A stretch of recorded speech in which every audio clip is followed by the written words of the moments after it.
Good evening and welcome to The Way Out Show. I'm your host, Dane McCarthy, broadcasting to you from FEMA Region 5, deep in the bowels of the United Police State of Amnesia. Today is November 21st, 2014.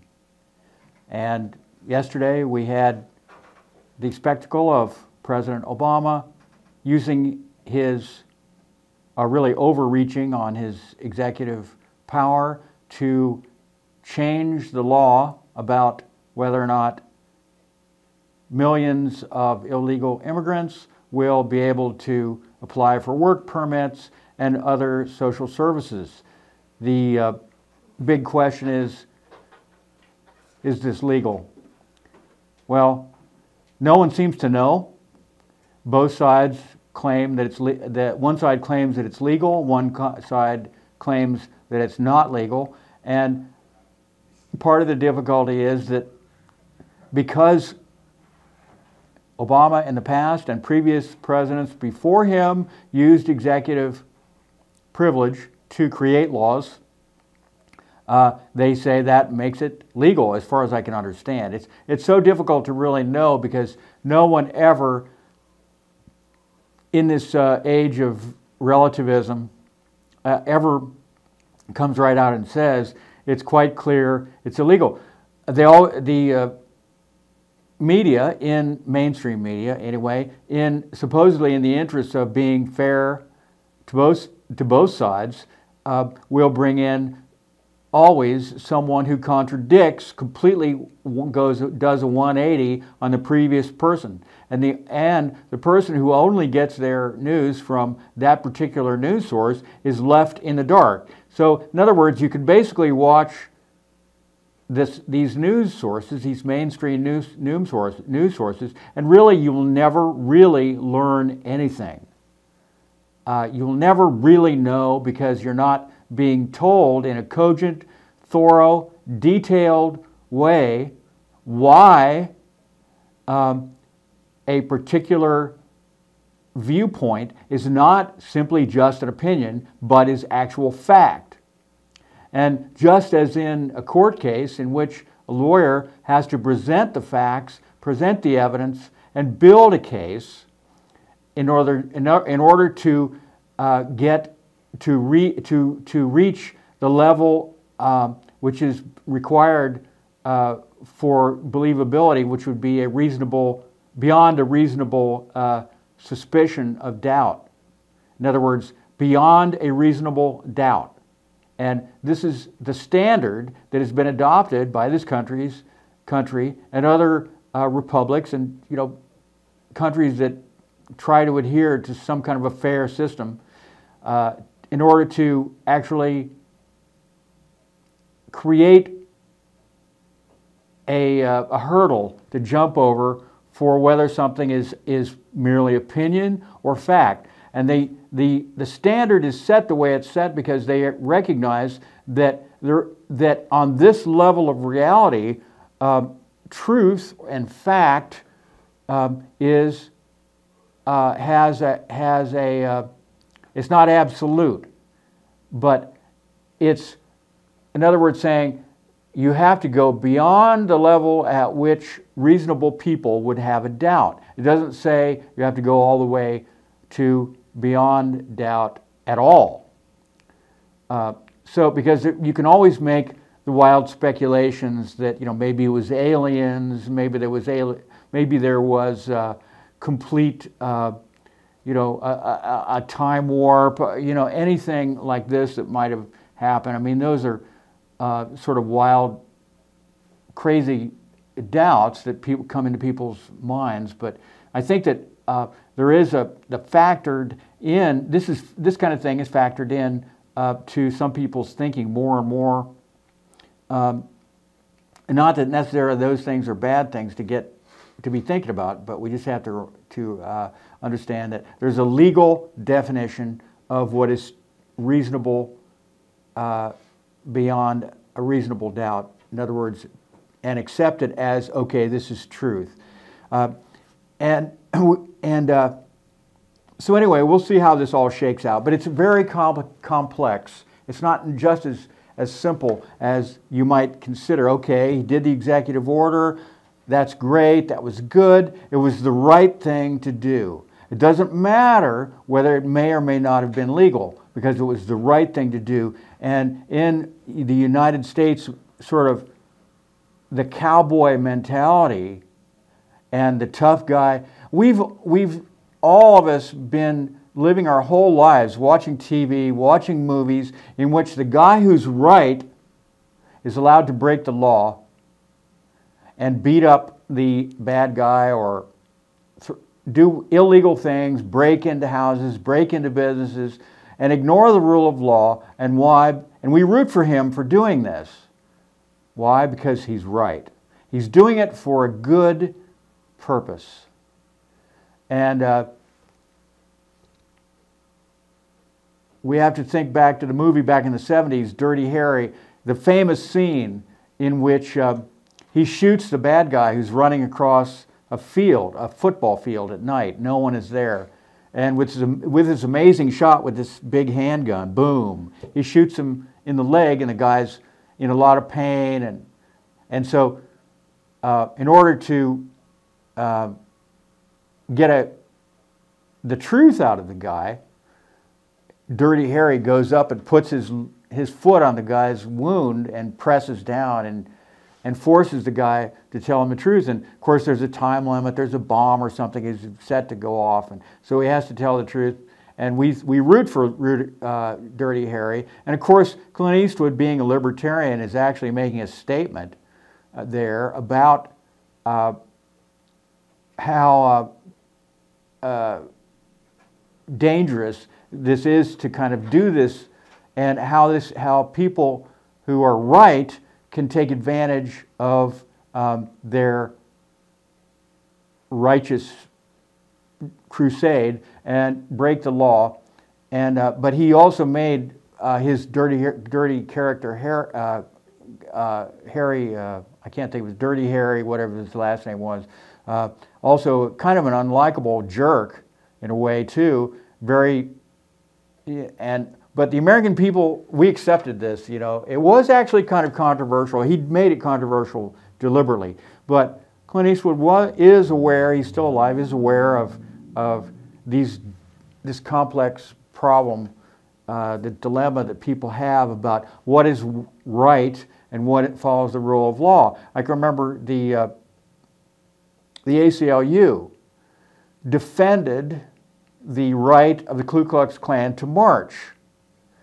And people, they got a lot of flack for doing that, but they said, look, we are here to defend civil rights, and free speech is one of those civil rights. Therefore, the Klan, even though their message is wrong and biased and racist and ugly and negative, they should be allowed to march. And their free speech should not be abrogated, because if they are abrogated, then everybody is. But we have to keep that in mind when we think about getting rid of, and this goes down to the whole question that people are dealing with in this country. Is it's like, do you want to be safe or do you want to be free? And you have a clear-cut choice. Either you get to be safe or you get to be free. You can't have both.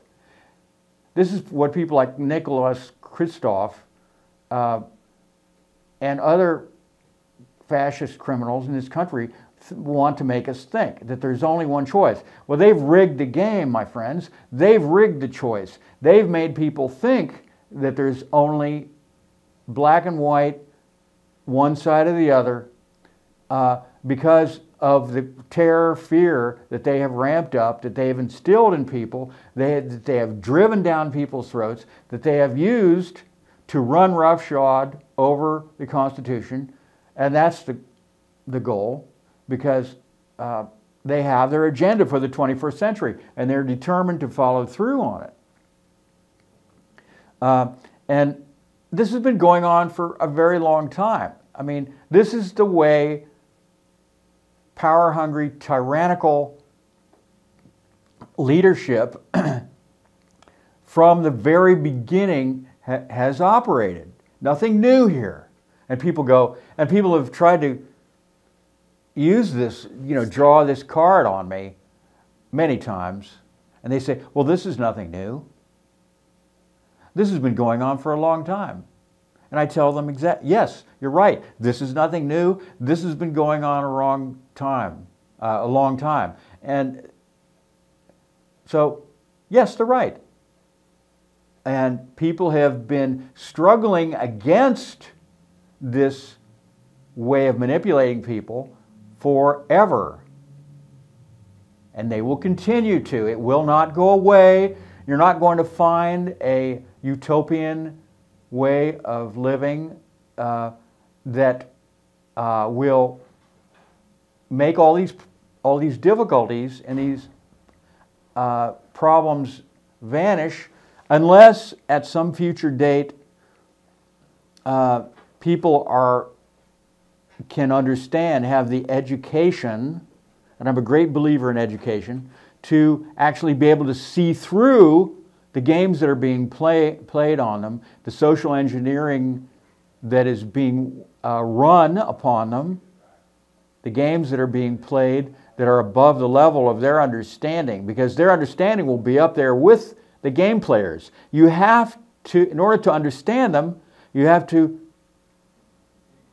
know how they think, how they've been taught. These are very sophisticated people who've spent their whole lives going to college at Ivy League colleges, the best colleges in the world, and British public schools, and then on to these prestigious universities. And what do they learn there? What do they learn in those sociology classes, in those political science classes, in even those communication classes? They learn the Hegelian dialectic. They learn Marxism. They learn about capitalism. They don't learn how to persuade people, how to convince people that you're right, even when you're not right, and how to create a problem yourself so that you can provide the solution. You create the problem. You provide the solution, and then what happens? You become a hero. You become the trust level goes way up. Provided the people cannot understand that you yourself caused the problem in the first place. And most people are unable to understand or comprehend that someone would be able to stoop that low to do that, to run that hoax upon them. And yet it's done over and over and over and over. And there are hoaxes running all the time. And the hoax on the American people. One thing I want to talk about a little bit is sort of a new discovery have come about, Rick Ross. Now, Rick Ross in the 80s was a black guy out of Los Angeles who was making a lot of money selling cocaine.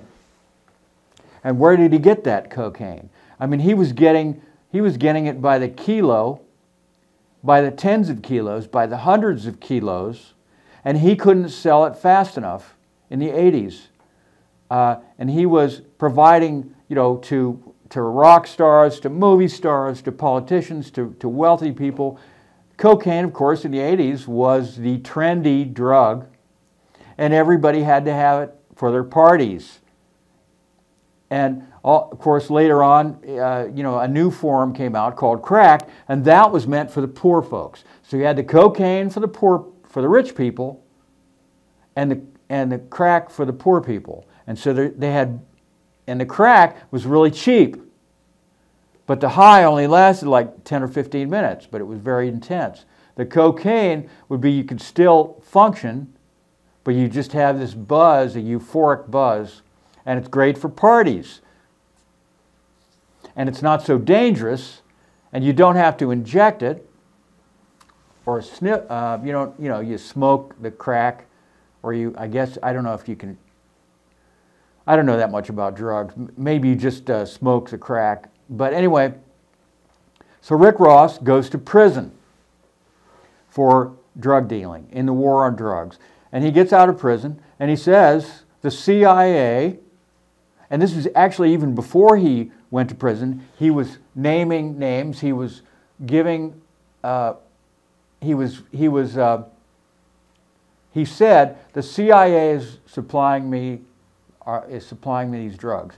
Now, African Americans for decades have been screaming from the housetops that the police, that the government, the federal government is trying to destroy their communities, trying to destroy the cohesiveness of their families by supplying them with drugs. And white people, or people, you know, ordinary middle-class white people who don't understand and don't see this happening on a day-to-day basis on the street corner, in their own living rooms of their own neighborhoods, they can't contemplate this. It's beyond their ability to comprehend that how could the federal government have a war on drugs and yet be supplying a major segment of the U.S. population with crack cocaine and with regular cocaine, and then also, you know, arresting them and putting them in jail. The black people are saying, this is happening, this is happening. The white people are saying, this is not happening. And this is so typical, and this attitude is actually kind of racist.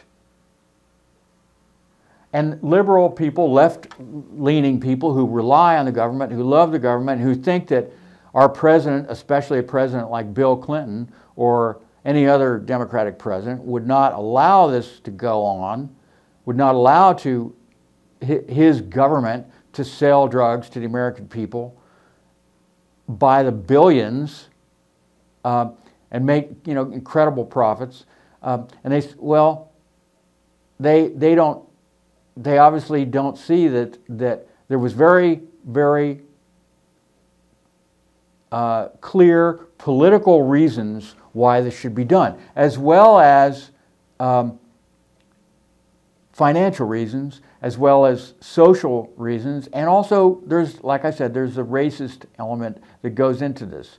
When we look, the Iran-Contra scandal came out, and it was discovered, to the American people's horror, that out of the White House, the Reagan White House, with the vice president being Herbert Walker Bush, George W. Bush's father, as the vice president, he was also the head of the CIA for a while, bingo, that these people were running a gun-running and drug-running operation to Nicaragua and back through an air base in Mena, Arkansas. And this was, of course, during the tenure of Bill Clinton, when he was governor of Arkansas.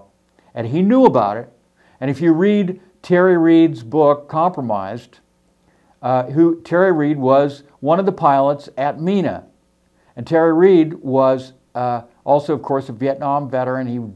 He had participated in covert gun-running operations in Indochina before that. So it was natural. He was very anti-communist. And so it was very natural for him to switch his operations to he was a pilot, and he would run the guns down to Nicaragua to the Contras, because who were they fighting? Well, that would be the Sandinistas in Nicaragua, who had taken over in 1979 after a coup against this brutal dictator, which they actually succeeded. And this brutal dictator, Somoza, I think his name was actually a client dictator of the U.S. government. And so the U.S. government funded, trained, supplied, and ran guns to, and they were manufactured in Arkansas. They had factories in that same area that aircraft was, secret factories actually making these guns without serial numbers that would be shipped down. And in the interest of the sick interests of the CIA, they decided to start running the drugs back from Central America, not necessarily from Nicaragua, but they would stop off in Colombia or wherever and pick up the drugs and bring them back. And this was funding the covert operations that were running without the knowledge of the American people and against the wishes of Congress. They were bringing this. So it was a huge operation. Of course, Bill Clinton claimed not to know anything about it, but he was actually involved. And it was probably one of the reasons, or maybe the main reason, why Bill Clinton was chosen to be a presidential candidate and then won and served as 2 terms as the American president. And we have to remember that, speaking of Bill Clinton, that he was assassinated in his 2nd term. Now, he wasn't physically assassinated, but he was assassinated. And that was because of the scandal with Monica Lewinsky, which was force-fed down the American people's throats for 1 solid year, every single day, to the exclusion of almost any other news, that the minds of the American people were being manipulated during that time are clear. And it happened 1 year, and then on one particular day, boom, it vanished. And she just went off into obscurity, hardly ever to be heard of again. I think she started like Monica Lewinsky clothing line or something. Purses or I don't know, something. She used her name, she parlayed her name into somehow making money, making a living from doing this, from her reputation. And she may have been a Mossad agent. I don't know for sure. She is Jewish, but it's possible. It's possible that that may have been part of the whole thing. These things are complicated. These people are sophisticated, and they work on multiple levels. And they never make an operation happen, a covert operation happen, a PSYOP, without having multiple reasons to do it and ways that it can succeed. Even by failing, it can actually succeed in some ways. So you have the connection. Now it's all coming together. We have Rick Ross, who received the drugs and disseminated the drugs. We have Terry Reid and the other pilots who piloted the drugs. You have the cover from government under the Bill Clinton administration when he was governor of Arkansas, and you have the direct responsibility for the whole operation with Herbert Walker Bush in the White House, one of the main families, the major crime families in control of the United States, who, along with Cheney and other high-level officials, report directly to David Rockefeller, the David Rockefeller family. And even behind them, you have the Rothschilds at the very top of the heap, the top of the pyramid, who lay low under the radar, have taken all their names off all of their holdings, so the name doesn't even come up in polite society. So I have a clip here to go along with this. Don't forget the movie Kill the Messenger that came out about Gary Webb. Gary Webb worked with Rick Ross and actually learned a lot about the whole situation. Gary Webb was the guy who broke the story in the 80s about or in the 90s actually. He sort of exploded it all over again with an article and a book that he wrote about the corruption of the CIA and the deaths of the American people. So this is a very heartfelt video. Let's play it. I'm the real Rick Ross. Today, there's a new epidemic, smokable cocaine, otherwise known as crack. I will tell you, Director Deutsch, as a former Los Angeles police narcotics detective, that the agency has dealt drugs throughout this country for a long time. The CIA used him as a pawn to sell drugs to help fund the secret war in Nicaragua. Illegal cocaine is coming into our country at alarming levels. He was a 1980s drug lord who became a multi-millionaire urban legend in Los Angeles. A rap star even stole his name and parlayed it into a music career. I'm your neighborhood drug dealer. It's your neighborhood drug dealer. Hey, you see Rick Ross in her? Rick Ross. The real Rick Ross.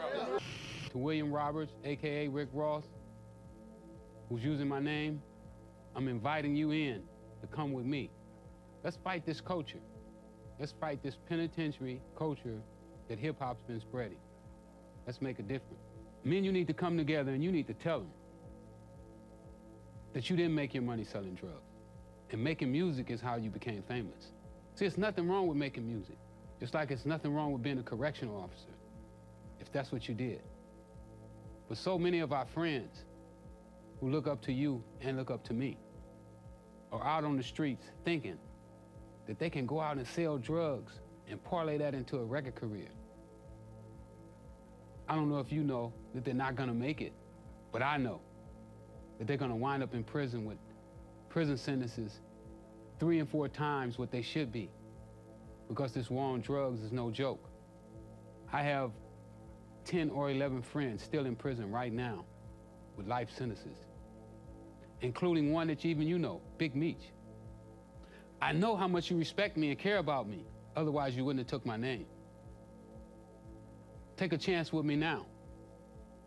Let's make a difference. And even if William Roberts, AKA Rick Ross, don't decide to come with me and join hands, then the rest of the artists out there, let's us come together.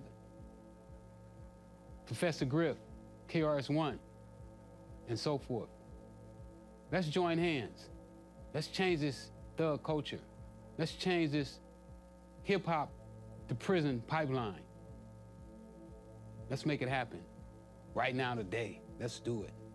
And not just you, the whole hip-hop community. I'm asking all of you. Let's all of us come together. Let's change these laws right now and end this senseless war on drugs. A lot of times we go through life and we start to believe that the things that we're experiencing in our life and the things that we see in our communities are the only way it is. Like, this is the way it is. This is the way it's supposed to be.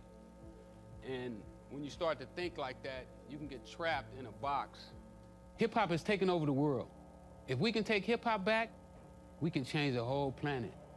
We can bring real peace and no more war. Let's be pioneers. Let's be talked about forever for how we change the way society thinks about each other. It don't have to always be a war on drugs. If we can educate ourselves to where our kids and our brothers and our sisters and our mothers and our fathers look at drugs the way we look at rat poison. You know, we just don't go around using rat poison and other chemicals that's harmful to our body. If we teach our people how to not use drugs the same way, then eventually we don't have to worry about them using drugs. Now, you may never have heard of some of these stars, but your kids have. They're heroes to a whole new generation. Now they take these guys and these guys say, well, I got to the position that I'm in right now today by selling drugs. So the message that it tells our kids is that if you go out, you sell drugs, then you can become a great rock star like myself and never go to prison. And I think that that's a false message to be given people who feel hopeless.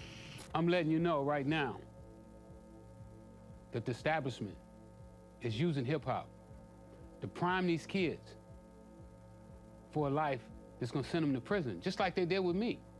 See, when I was coming up, there was Superfly, Tequila Sunrise, Scarface, all these movies to make you think that you could start with nothing and then you could have the whole world at the palm of your hand. Only that there was no pot of gold at the end of the rainbow. It was a set of handcuffs and shackles. And you want to know why the CIA symbol is behind me? Because they were the guys behind me when I was selling drugs. And now, they're behind hip-hop and rock and roll.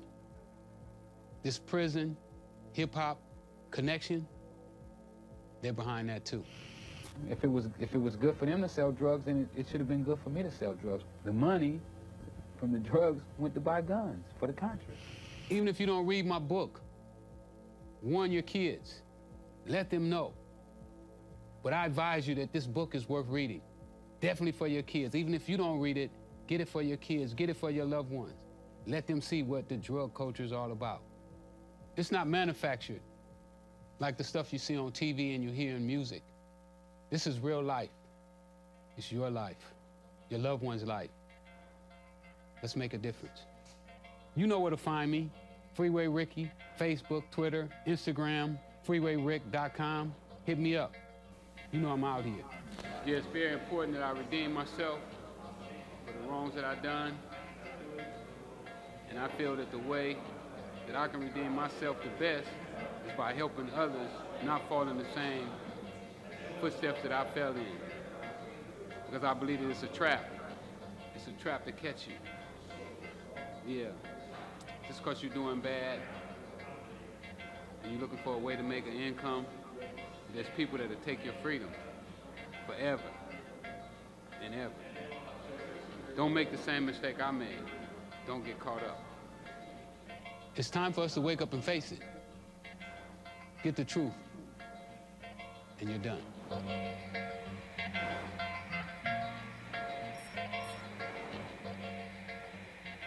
Okay, well, that gives you a little bit of an idea of, from one perspective, from Rick Ross, Freeway Rick Ross, who apparently has had his name lifted by a rapper and who's promoting the use of drugs in the gangster rap and all this. And a lot of people, you know, they don't know, they don't understand this, they don't see it, they don't. But again, to me, it's an example of how so much effort, so much money is put into engineering people's lives. People think they're doing, they're making these choices in their lives out of their own mind or heart. But in reality, it's not their mind or their heart. It's been complete. They're getting programmed. They're getting brainwashed. They're under the control of these very powerful forces that have learned these subtle ways to just press those buttons, to make you do certain things. And so you think you're being a rebel, you think you're cool, but in reality, you're doing exactly what they want you to do. And, you know, you have to, I mean, we're all into this. From cradle to grave, every human being, me included, we are all influenced by our surroundings, by our environment. And it's just, you know, you just have to be aware of it and try to filter out maybe the influences that are going to maybe lead you down that primrose path towards some kind of disaster, you know, a train wreck. And therefore, and that again comes back to that we need to educate ourselves. We need to have the knowledge, the awareness, to think on multiple levels. That what appears to be true on one level, and you go up a little higher and you realize that it's not true. And we're searching for a level of truth. It's all not philosophical relativism. It can't all be that. It's, at some point, there has to be an anchor. There has to be an absolute truth, which is true under all circumstances. And this gives you the pole star to head toward, or to orient yourself. If the pole star keeps shifting, then you're always going to be confused, and you're not going to have any firm foundation or basis to build your life upon. And that's really what people need. Just like a plant needs to have good soil, nutrition, good water, good sunlight, the basics. You need the basics, and then you can flourish. You can branch out to continue with the plant metaphor, and looking into new areas, and you know, going into here, going into there. But you always have the firm foundation underneath you to keep you grounded, and to keep you solid and to keep you from just floating. We're not tumbleweeds, that don't have a home, that just wander. But we have to not have a physical connection necessarily to reality. In other words, always stay physically in the same place, but mentally, spiritually, we need to have that. And we need to learn who we are. We are not our gender. We are not our race. We are not our religion. We are not our political affiliation. We are not our ideas. We're not our dreams. We're not our stuff, what we own. We're none of those things. We're none of those things. We're the exact same being that we were when we were born. When we took our first breath, when we came out of our mother's womb, we're that person. And we will continue to be that person to the very last breath when we're lying on our deathbed, or however we go down, or eventually we'll all end up back where we started. But that's who we are. Not what we've acquired, what the labels that have been put on us. And it's restricting those labels. It makes walls in all directions that are they're not even real. They're not even real. They don't even really exist. I mean, yeah, prisons exist. They're real. Those walls are real. But again, even the prison, even the physical prison is not as real as the prison that we build, the invisible prison we build within our own minds and hearts, that has been placed there, and we've allowed it to be placed there because we didn't know any better, because we thought that's all there was. And why not accept that? Oh, I'm this, I'm that. But I'm different than you. You're different than me. I don't like you. I'm superior than you are. I'm inferior than you are. And so therefore, we're limiting ourselves when we really are all alive. That makes us all the same. That every human being is alive. Every human being is breathing. Our hearts are beating.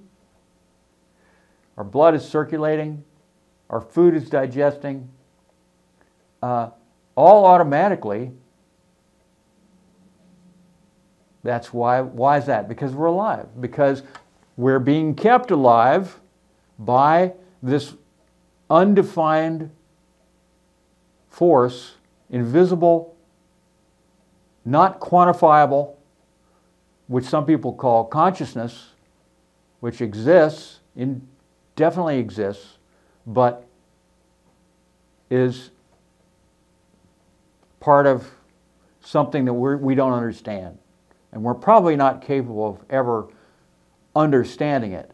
We can experience it, we can enjoy it, we can appreciate it, we can be grateful for that life force that's in us, that is us, that's keeping us alive, that it's our consciousness, our conscience, that gives us that conscience, that awareness, that self-awareness, that allows us to come to an understanding about where we stand and what's real and what's not real. And much of our life, I think, is a search to define what is real, what is true. Reality is virtually the same thing as truth. And some people will say there is no reality. Reality is what you make it. Everybody makes their own reality. And I understand that view. Everybody comes from their own perspective, our own point of view, and we see life maybe a little differently. through different lenses, where our eyes are like cameras, lenses, and they interpret what they see differently, perhaps. Some people see hallucinations. And I think that this is what powerful forces would like to break down, this sense that there is an absolute reality, that reality exists, a perfect reality, a perfect truth, that Platonic perfection that exists. They would like to break that down because that throws people off balance. That way, people don't have any firm foundation they can hang on to and say, this is real. If nothing else is real, this is true. This is real. I think that this is why people hang on to religion. And you notice that the state discourages religion in a sense. The U.S. Constitution is written to make it neutral toward the establishment of religion. It will neither establish nor discourage religion. It just lets it alone. It's a separate thing, you know. And in reality, though, the state, especially the tyrannical state, discourages religion because that makes divided loyalty. A religious person has a loyalty to his religion, whereas the state would like the loyalty to be completely to the state. And so therefore, the state begins to take on the trappings of the religion perhaps not overtly, but the politicians become priests. The police, the agents of the state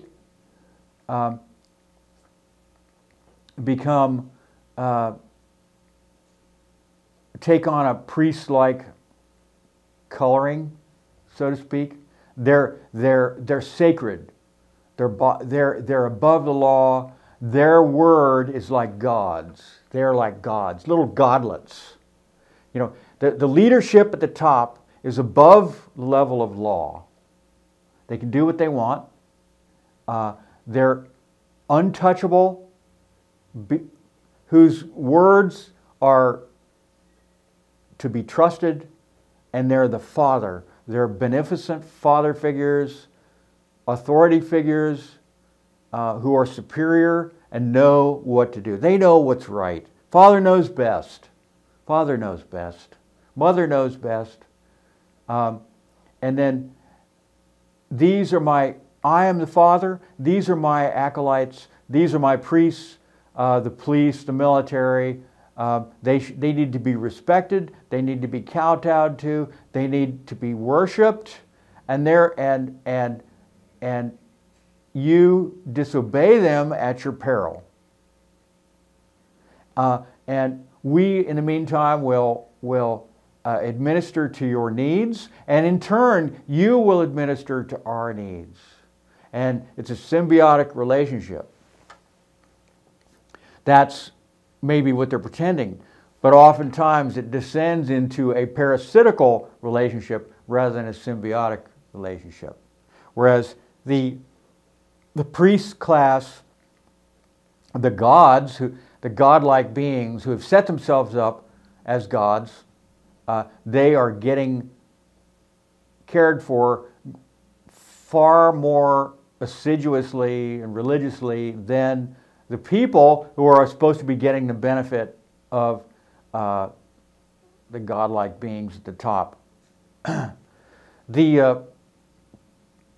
The situation in China is very much like this. Now China, it's particularly ironic, called the People's Republic of China, in which everyone is supposed to be equal, that the people own the means of production. Everything is owned by all the people together. And the high-level members of the Communist Party are to do the will of the people, and the people have given them the authority to equitably, beneficently administer do the hard work of taking care of the people's business. In reality, the high-level members of the Communist Party, and this is in the words of a Chinese guy that I heard on NPR, amazing what you hear on NPR, because they get these guys on from different countries, and they tell them, and this is, they tell them various things. This is what this Chinese guy said. He said, the rulers, the political leaders of China have a carryover from the days of the emperors, and it's a tradition that they maybe subconsciously have, that they are above the law, that they are gods like the emperors, and their rule is not to be questioned. Their decisions are not to be questioned. They're to be followed without question. And so I thought this was interesting, that he was making a connection between the emperors. A lot of people forget that the emperors used to rule China, and they were overthrown not that long ago, but in 1949 or 1950, I believe. So that's only 64 years that communism has ruled in China. This is after World War II. And the amazing thing is that it would come down to this, that you would have the same situation. I've read other places that the leadership expects to literally have the red carpet rolled out before them, to be bowed to, and they're given the best of everything. The best cars, the best houses, the best food, the best clothes. They're treated like royalty in a communist country. And they're also incredibly corrupt. They have a huge corruption problem in China. And yet, people like Henry Kissinger and other of the powers that exist behind the throne, behind the scenes, people like Henry Kissinger say that the Chinese model, that's the model for the future for America. That's what we need. That's how to get things done. You need that power concentrated in the hands of a very few people, and they will be able to accomplish and bring the rest of the world into the 21st century, and to improve the economy. And look at China, and look at how rich the upper class and now the middle class, the upper middle class anyway, are getting in China. But they're a relatively small number of people, and many, many people in China are barely surviving under crushing poverty, and corrupt officials who steal their land, who just do anything that they want. I mean, literally ripping their babies out of their mother's arms. I mean, I've actually read this, they'll go into your house and take your child to sell it, to maybe someone like some childless couple in the West who would love to have a Chinese baby to raise for their own. Can you imagine? And this is the world we live in. And so you have to take a step back and just try to get a little bit of distance from it. Maybe you get too depressed just thinking about it. But we have to wonder what the future holds for the United States. For years now, I've been hearing that we are on the brink of a financial collapse, that 2007-2008 collapse that correction in the stock market, that bursting of the housing bubble, that was only the beginning. That was only the first shoe that dropped, that the second shoe would drop, and there would be a collapse that was even greater than the collapse of the stock market in 1929. And people are warned about this over and over and over, that the stock market is overvalued, that the corporations are actually cannibalizing themselves. They're selling stock and they're buying that stock back and then putting out more stock, and they're buying the stock back themselves. Why? Because that looks good on the number board, on the big board. Oh, look at all the stock they sold. Wow. People want to buy this stock. This company must be doing very well. Or this bank, for that matter. So they're hoping to sucker people in because the numbers are high, and many people, they buy when it's high. They're optimistic. They buy high and ultimately they sell low. The smart money always buys low and sells high, but most people buy high and sell low. So they're looking at the numbers at the elevated stock prices of a share of stock for this company, and why? Because, and where do they get the money to buy this stock? From themselves. Well, they borrow it. They borrow it because they can get it for almost nothing. So it's almost like free money. It doesn't cost them anything to borrow this money, to pay it back, borrow more money, and it's just free. They can use it, and they make money without any cost to themselves by borrowing it. And where is this endless amount of money coming from?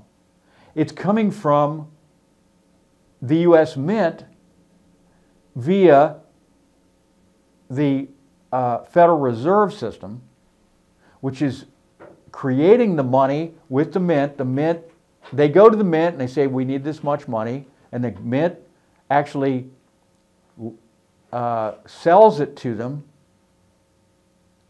and the American people have to pay the Federal Reserve so that the Federal Reserve can rip us off, and then we have to pay for the amount of money that they are lending, and so it's a vicious circle, and this is why that we have inflation. Now people say, but inflation is low. We don't have inflation. What are you talking about, inflation? Well, those numbers are cooked too. They don't tell you. They don't give you all the information. They only give you the information. They only add the numbers together to create the inflation figure from the numbers that don't go up, essentially. They don't include the cost of gasoline, of food, and lots of other items that are extremely volatile. They go up and down. That's why they say, well, we don't include them in there because they're too volatile. They go up and down. They're not going to give us an adequate reading. But if you look at the big picture, sure, they go up and down, but over the long run, they go up. So this is an excuse, and it's a lame excuse, to give us the cooked numbers on inflation.